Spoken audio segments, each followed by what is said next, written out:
Here's the deal about playing slide guitar. Well, you're still looking for YouTube videos about it because the advice that you've received so far is too vague. Nobody's shown you from the right angles. Literally.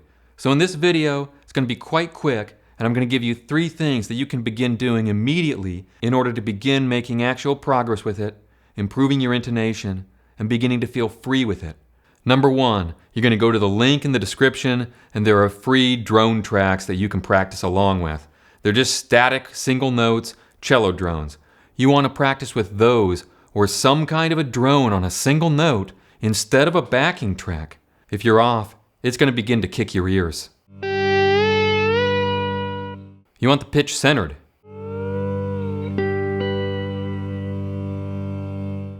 Not surrounded like an atonal singer. You can no longer practice innocently in your room believing you sound great when you're a little bit out of tune. Which leads to the second point. When you pick out a slide and put it on your finger, it's not specific enough if you just vaguely start looking for something that feels like a good fit. What you don't want is this. I have a series of slides here. I'll show you one by one.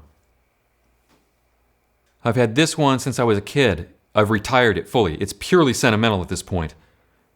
You don't want that. That's the wrong way.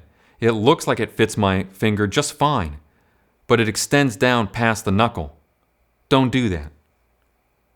I like this slide quite a bit more, but it's a little oversized. But what you want is for the slide to clear the knuckle. And I can make it work. But in terms of an ideal fit for me, just like that, it clears the knuckle. Fits perfectly. This is another very good fit for my finger. That's why it was given to me as a gift from Richard Bennett. Evidently, this was a Mark Knopfler reject. Somebody came around on the tour and had slides and it didn't fit Mark's finger. So Mark gave it to Richard and Richard gave it to me. That's what you want. That's a very good fit. And it's also a good thick slide. It has a good meaty tone to it. I'm going to be using this slide for the remainder of the video and the explanations that follow. Although I really do like this one. I just wish that it was a little bit less sloppy of a fit. The reason you want a good fit is that if it goes all the way down to the bass, I find that it severely hinders good intonation and changes the contact point of the slide with the string. And furthermore, in the hand positioning, it changes the positioning of your wrist, and it just doesn't feel healthy. Here's the proof. With the slide fitting correctly, I'm in tune.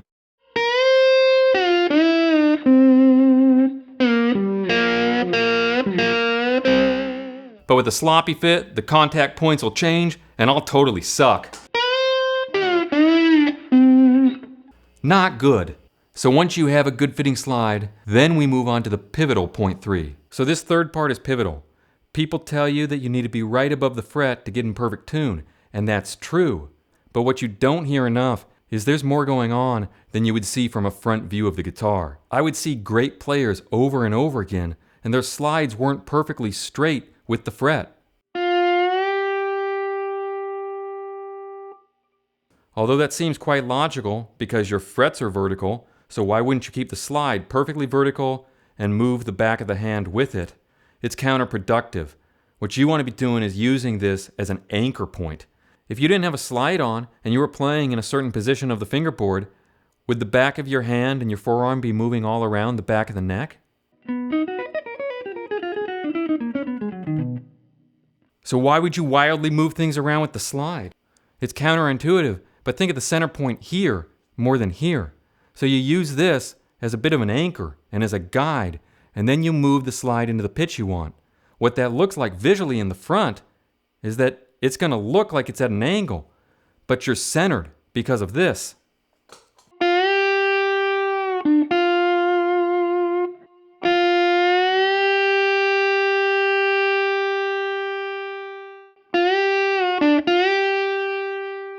And when you get way high up there, you're going to run out of the neck.